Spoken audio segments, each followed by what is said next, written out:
What is going on, everybody? Welcome back to another episode of Dave Reads Harry Potter. Today, we'll be reading Chapter 7, titled The Sorting Hat. I hope everybody's having a terrific Tuesday. I'm just going to, quick recap, by the way. Chapter 6 was Harry traveling to Hogwarts on the train. That was pretty much it. I mean, he met Ron, the whole Weasleys, so yeah, that's about it. Malfoy got into a fight with them. Scabbers bit Goyle on the finger and scared them all away. It's kind of funny. They met Hermione and Neville, too. Ron doesn't like Hermione. Neither did Harry. So, yeah, that's recap. Chapter 7, The Sorting Hat. The door swung open at once. A tall, black-haired witch in emerald green robe stood there. She had a very stern face, and Harry's first thought was this was someone not to cross. Was not someone to cross. The first years, Professor. The first years, Professor McGonagall, said Hagrid. Thank you, Hagrid. I will take them from here. She pulled the door wide. The entrance hall was so big you could have fit the whole of the Dursleys' house in. The stone walls were lit with flaming torches like the ones at Gringotts. The ceiling was too high to make out, and a magnificent marble staircase facing them led to the upper floors. They followed Professor McGonagall across the flagstone floor. Harry could hear the drone of hundreds of voices from a doorway to the right. The rest of the school must already be here. But Professor McGonagall showed their first years into a small, empty chamber off the hall. They crowded in, standing rather closer together than they would have usually have done, putting about nervously, peering about nervously. Welcome to Hogwarts, said Professor McGonagall.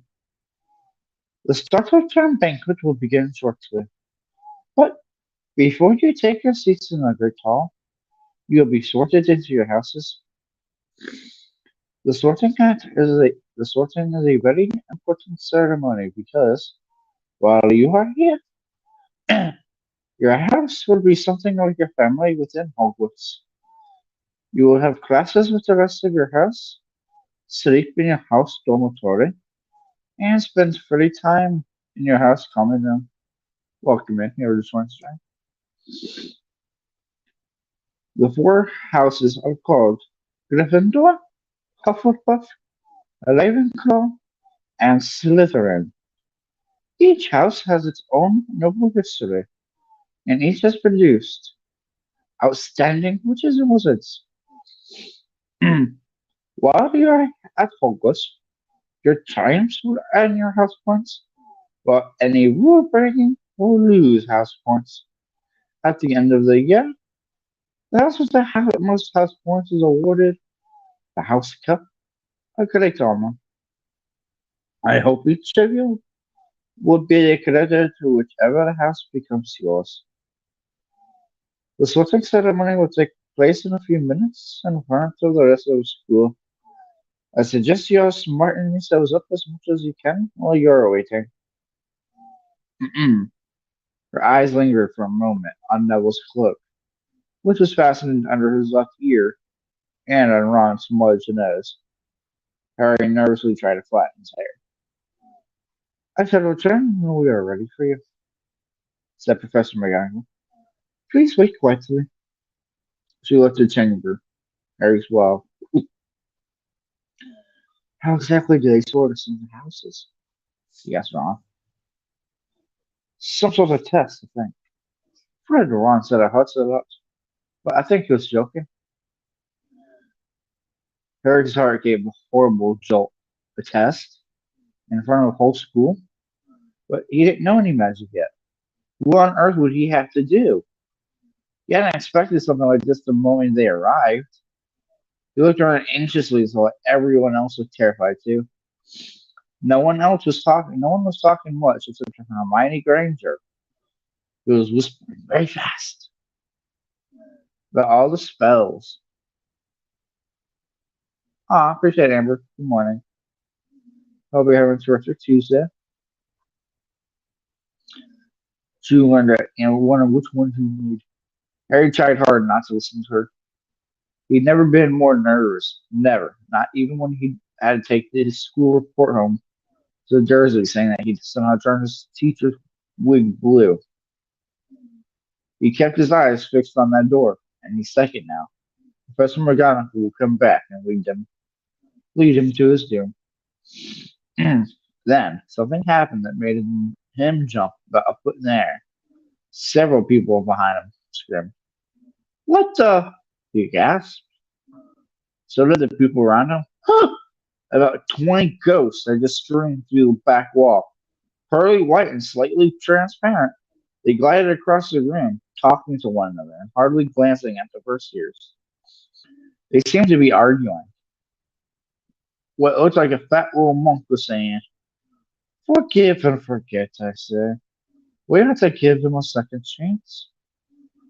My dear friar, haven't we given him all the chances he deserves? He gives us all a bad name, and he's not really even a ghost. I say, what are y'all doing here?" The ghost went on rough and tight to suddenly notice the first years. Nobody answered. "New students," said the fat friar, smiling round at them. "About to be sorted, I suppose." A few people nodded immediately. "Hope to see you in Hufflepuff," said the friar. "My old house. Move along now." "Move along now," said a sharp voice. "The sorting ceremony is about to start." Professor McGonagall had returned. One by one, the ghosts floated away through the opposite wall. "Now, one more line," Professor McGonagall told the first years, "and follow me." Feeling oddly as though his legs had turned to lead, Harry got into a line behind a boy with sandy hair, which is, if I'm not mistaken, it should be some Finnegan. Sandy hair. No, some sort. Who run behind him, and they walked out of the chamber, back across the hall, through a pair of double doors into the great hall. Harry never even imagined such a strange and splendid place.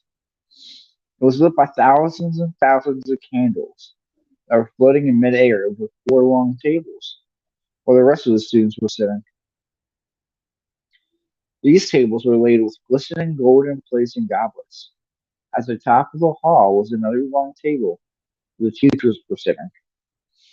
Professor McGonagall led the first 2 years up here, so that they came to a halt in line facing the other students, with the teachers behind them. The hundreds of faces staring at them looked like pale lanterns in the flickering candlelight. Dotted here and there among the students, the ghosts shone misty silver. Mainly to avoid all staring eyes, Harry looked upward and saw a velvety black ceiling dotted with stars. He heard Hermione whisper, "It's bewitched to look like the sky outside. I read about it in Hogwarts, a history." It was hard to believe there was a ceiling there at all, and that the Great Hall didn't simply open up to the heavens. Harry quickly looked down again as Professor McGonagall silently placed a four-legged stool in front of the first years. On top of the stool, she put a pointed wizard's hat. The hat was patched and frayed and extremely dirty. Aunt Petunia wouldn't have let it in the house. Maybe they had to try to get a rabbit out of there, thought wildly. That seemed the sort of thing. Noticing that everyone in the hall was now staring at the hat, he stared at it too. For a few seconds, there was complete silence. Then, that twitched. A rip near the brim opened wide like a mouth, and the hat began to sing. Oh, God. All right. All right, chat. Y'all are going to hear Daves-Raves sing. Hey, it's a sing, so I gotta sing. Oh, you may not think I'm pretty, but don't judge on what you see. I'll eat myself if you can find a smarter hat than me. You can keep your bowlers black, your top hat sleek and tall, for I'm the Hogwarts sorting hat, and I can cap them all. There's nothing hidden in your head the sorting hat can't see. So try me on, and I will tell you where you ought to be. You might belong in Gryffindor, where dwell the brave at heart. Their daring, nerve, and chivalry set Gryffindors apart. You might belong in Hufflepuff, where they are just and loyal. Those patient Hufflepuffs are true and unafraid of toil. Or yet in wise old Ravenclaw, if you're already mine, where those of wit and learning will always find their kind. Or perhaps in Slytherin, you'll make your real friends. Those cunning folk can use any means to achieve their ends. So put me on, don't be afraid, and don't get in the flesh. You're in safe hands, though I have none, for I'm a thinking cat. Alright, chat. Honestly, I don't think my singing voice was that. Let me know in the comment section below. The whole hall burst into applause as the hat finished its song. It bowed to each of the four tables and then became quite still again. So we've just got to trade on the hat, Ron whispered to Harry. I'll kill Fred. He was going on about wrestling a troll. Harry smiled weakly. Yes, trying on the hat was a lot better than having to do a spell. But he did wish they could have tried it on without everyone watching. The hat seemed to be asking rather a lot. Harry didn't feel brave or quick witted or any of it at the moment. If only the hat had mentioned a house for people who felt a bit queasy. That would have been the one for him. Hufflepuff. Professor McGonagall now steps forward, holding a long roll of parchment. When I call your name, you will put on the hat and sit on the stool and to be sorted, she said. Abbot Hannah, a pink-faced girl with blonde pigtails, stumbled out of line, put on the hat, which fell right down over her eyes, and sat down. A moment's pause. Hufflepuff! Shouted the hat. The table on the right cheered and clapped as Hannah went to sit down at the Hufflepuff table. Harry saw the ghost of the fat friar waving nearly at her. Bones, Susan! Hufflepuff! Shouted the hat again, and Susan scuttled off to sit next to Hannah. Hoot, Teddy! Ravenclaw! What a welcome into strength. The table second from the left clapped the same. Several Ravenclaws stood up to shake hands with Terry as he joined them. Brocklehurst, Mandy. What are you clap? Went to Ravenclaw too, but Brown and Lavender became the first Gryffindor, and the table on the far left exploded with cheers. Harry could see Ron's twin brothers catcalling. Shout out to the two of them, sure. Most Millicent then became a Slytherin. Perhaps it was Harry's imagination. After all, he had heard about Slytherin, but he thought they looked like an unpleasant lot. He started feeling. He started to feel definitely sick now. He remembered being picked. Much appreciated, Buzzky. He remembered being picked for Team Young Gym at his old school. He had always been last to be chosen. Not because he was no good, but because no one wanted Dudley to think they liked him. Then Flitterly Justin. Hufflepuff! Sometimes, Harry noticed, The hat shouted out the house at once. At others, it took a little while to decide. Finnegan or Seamus, the sandy-haired boy next to Harry in the line, sat on the stool for almost a whole minute before the hat declared him a Gryffindor. Ninja Hermione. Hermione almost ran to the stool and jammed the hat eagerly on her head. Gryffindor! Shouted the hat. Ron groaned. A horrible thought struck Harry, as horrible thoughts always do when you're very nervous. What if he wasn't chosen at all? What if he just sat there with the hat over his eyes for ages until Professor McGonagall jerked it off his head and said there had obviously been a mistake, and he'd better get back on the train? When Neville Longbottom, the boy who kept losing his toad, was called, he fell over his way to the stool. The hat took a long time to decide with Neville. When they finally shouted, Gryffindor! Neville ran off, still wearing it, and had to jog back amid gales of laughter to give it back to give it to Mr. Grimwald. Malfoy swaggered forward when his name was called and got his wish at once. The hat had barely touched his head when it screamed, Slytherin! Malfoy went to join his friends, Crabbe and Goyle, looking pleased with himself. There weren't many people left now.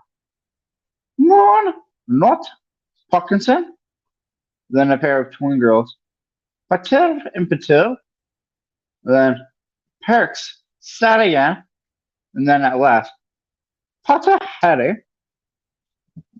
As Harry stepped forward, whispers suddenly broke out like hissing fires all over the hall. Potter, did you say? Did she say?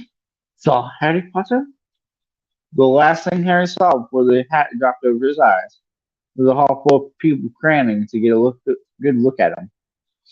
Next second, he was looking at the black inside of the hat. He waited. Hmm, said a small voice in his ear. Difficult. Very difficult. Plenty of courage, I see. Not a bad mind either. There's talent. Oh my goodness, yes. And a nice thirst to prove yourself. Now that's interesting. So where shall I put you? Harry gripped the edges of the stool and thought, not Slytherin, not Slytherin, not Slytherin, eh? Said the small voice. Are you sure? You could be great, you know. So here in your head, and Slytherin will help you on the way to greatness, no doubt about that, no? Well, if you're sure, better be Gryffindor! Harry heard the hat shout the last words of the whole hall. He took off the hat and walked shakily toward the Gryffindor table.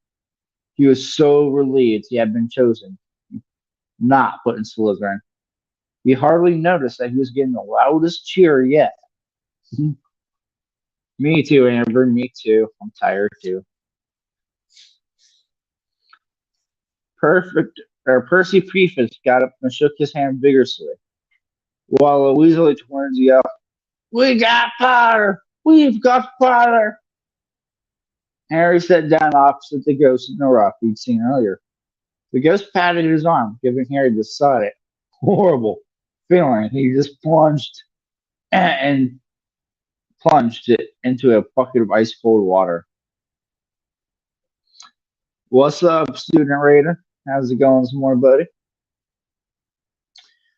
Henry sat down opposite the ghost in the rough he'd seen earlier. He could see the high table properly now. At the end nearest him sat Hagrid, who caught his eye and gave him the thumbs up. Harry grinned back, and there, in the center of the high table, in a large gold chair, sat Albus Dumbledore. Harry recognized him at once from the card he'd gotten out of the chocolate frog on the train. Dumbledore's silver hair was the only thing in the hall that shone brightly as the ghost's.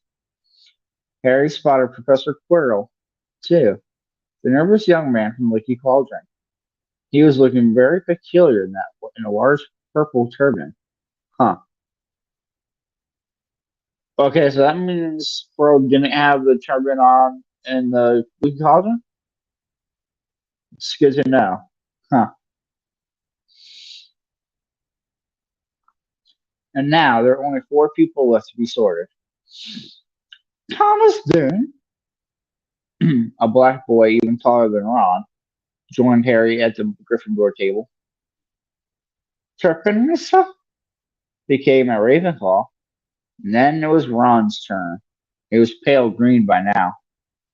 Harry crossed his fingers under the pale table, and a second later, the hat had shouted, Gryffindor! Harry clapped loudly with the rest as Ron collapsed into the chair next to him.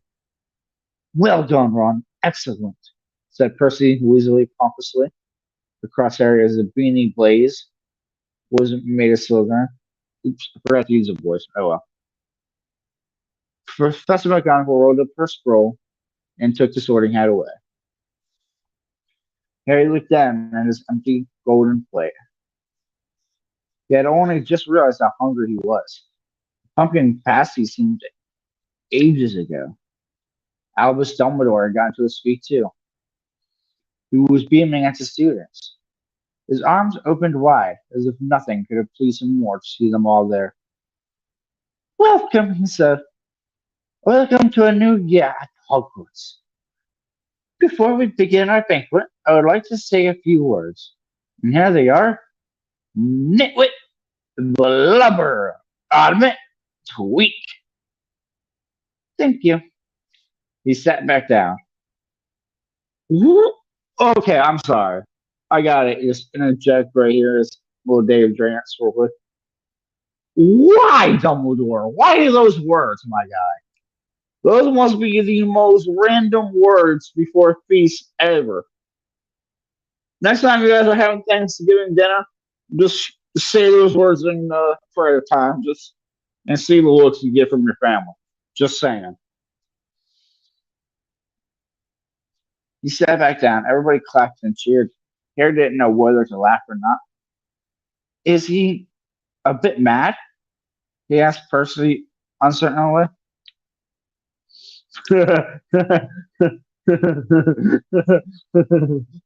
No, that, my boy, is the right reaction, Harry.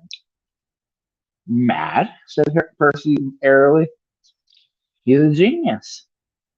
Best wizard in the world. But he is a bit mad, yes. Say this, Harry. Harry's mouth fell open. Oh, I'm sorry, I didn't mean to laugh.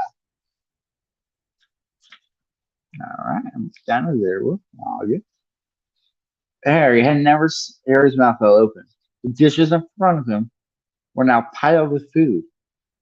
He had never seen so many things he liked to eat on one table. Roast beef, roast chicken, pork chops and lamb chops, sausages, bacon and steak, boiled potatoes, roast potatoes, fries, Yorkshire puddings, peas, carrot gravy, ketchup, and, for some reason, strange reason, peppermint humbugs. The Dursleys had never exactly starved Harry. Well, he'd never been allowed to eat as much as he'd like. Dudley had always taken anything that Harry really wanted, even if it made him sick. Harry piled his plate with a bit of everything except the peppermints. Yeah, not Harry. And began to eat. It was all delicious.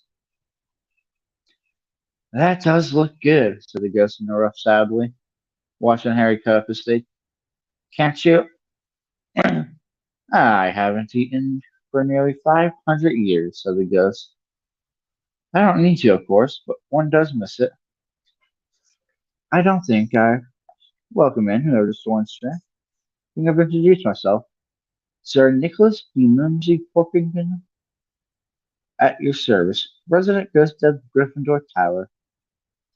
I know who you are, said Ron suddenly. My brothers told me about you. You're nearly headless Nick. I would prefer you to call me Sir Nicholas D. Mimsy, the ghost began stiffly, but sandy-haired Samuel Finnegan interrupted. Nearly headless? How can you be nearly headless? Sir Nicholas looked extremely miffed, as if their little chat wasn't going at all like the way he wanted. Like this? Now, obviously, I still have my neck fully intact, chat, so I can't do how he is, but he sees his left ear and pulled. His whole head swung off his neck and fell onto his shoulder as if it was on a hinge. Somebody had obviously tried to behead him, but not done it properly. Looking pleased at the stunned look on their faces, nearly headless Nick flicked his head at the stunned looks on their faces. Nearly headless Nick flicked his head back onto his neck, coughed, and said, So, new Gryffindors. I hope you're going to help us win the house championship this year. Gryffindors have never gone so long without winning.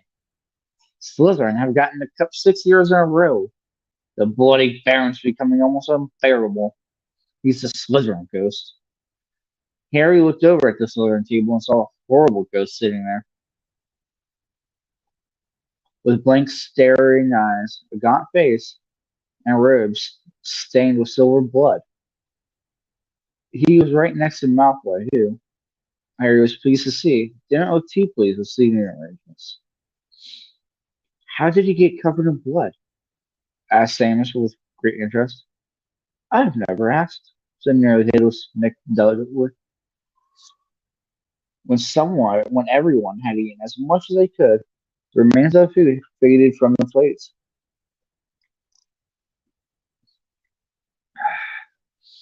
leaving them sparkling clean as before. A moment later, the desserts appeared. Lots of ice cream, every flavor you could think of. Apple pies, treacle tarts, chocolate eclairs, and jam donuts. Trifle, strawberries, jello, rice pudding. As Harry helped himself to a treacle tart. I'm not sure how to pronounce it. The talk turns to their families. I'm half and half, said James. My dad's a muggle. Mum didn't tell him she was a witch till after they were married. That's a nasty shock for him. The others laughed. What about you, Neville? Well, my grand brought me up, and she's a witch, said Neville. But the family thought I was all muggles for ages. My great uncle Algie kept on trying to catch me off guard and force some magic out of me. He pushed me off the end of the back pool pier once. I nearly drowned, but nothing happened until I was 8. Great Uncle Algie came around for dinner. He was hanging me out of an upstairs window by the ankles when my great auntie Enid offered him a meringue, and he accidentally let go by bounce all the way down the garden and into the road. We're all really pleased. Gran was crying. She was so happy. And you should have seen their faces when I got in here. They thought I might not be magic enough to come and see. Great Uncle Algie was so pleased he bought me my toad. On Harry's other side, Percy and Hermione were talking about lessons. I do hope they start right away. There's so much to learn. I'm particularly interested in transfiguration. Turning something into something else, of course, it's supposed to be very difficult. You'll be starting small, just matches needles, sort of stuff. 1, 2. Give me 1 second, I'm just seeing how many more pages we got. 1, 2, 3, 4. All right, 5 more pages. Harry, who was starting to feel warm and sleepy, looked up at the high table again. Hagrid was drinking deeply from his goblet. Professor McGonagall was talking to Professor Dumbledore.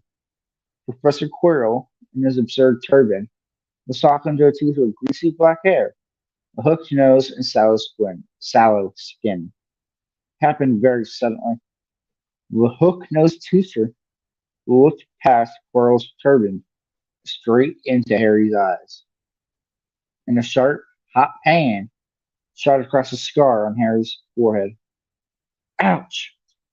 Harry clapped a hand to his head. What is it? Percy asked Percy. Nothing. The pain had gone as quickly as it had come.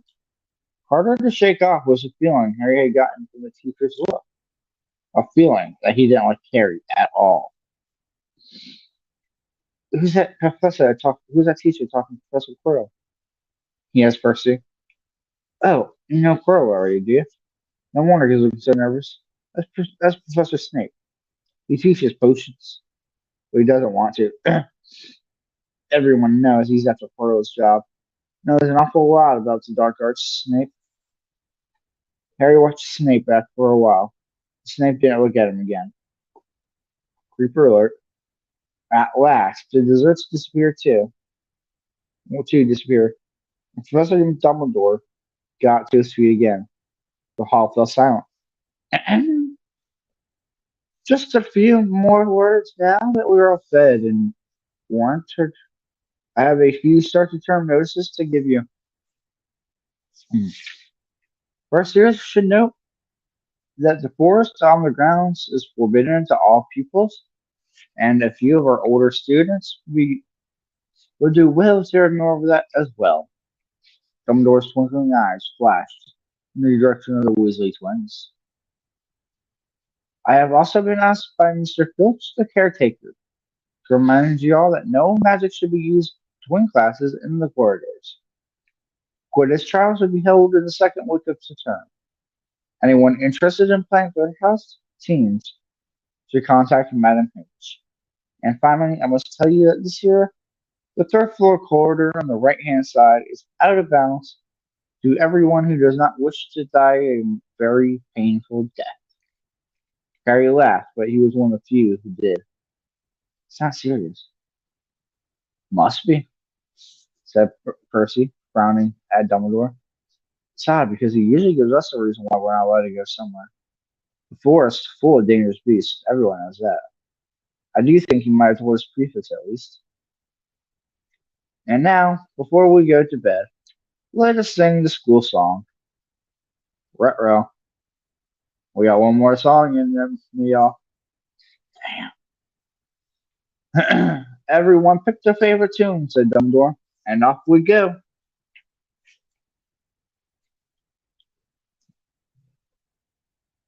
One second, Jim. I need a little water and a little puff puff before I sing the song.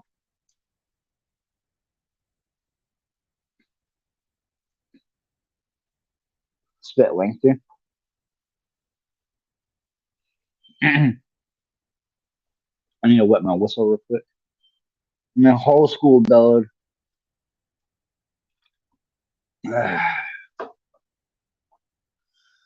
Hogwarts, Hogwarts, Hoggy, Hoggy Warts. Teach us something, please. Whether we be old and bald or young with scabby knees, our heads get to do with the rain. With some interesting stuff where now they're barren full of air. Dead flies and bits of floss that teach us things worth knowing. Bring back what we forgot. Just do your best. We'll do the rest and learn until our brains will rot. All right. Everybody finished the song at different times. At last, only the Weasley twins were left singing along to a very slow funeral march.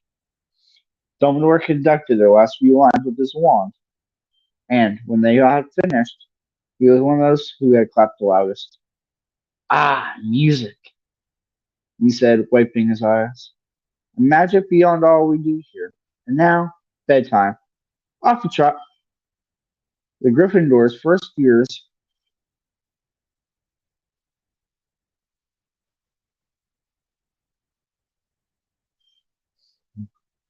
Nah, I thought you were gonna get carried by me later tonight, homie. I get off at 9 o'clock tonight. So yeah, I'll be on. Harry's legs were like wet again. Uh, the Gryffindors followed first years. The Gryffindor first years followed Percy through the chattering crowds out to the Great Hall. and up the marble staircase. Harry's legs were like lead again, but only because he was so tired and full of food. He was too sleepy to even be surprised that the people in the portraits along the corridors whispered and pointed as they passed, or that twice Percy led them through doorways behind sliding panels and hanging tapestries. They climbed to more staircases, yawning and dragging their feet. And Harry was just wondering how much farther they had to go when they came to a sudden halt. A bundle of walking sticks was floating in midair ahead of them, and as Percy took a step toward them, they started throwing themselves at him.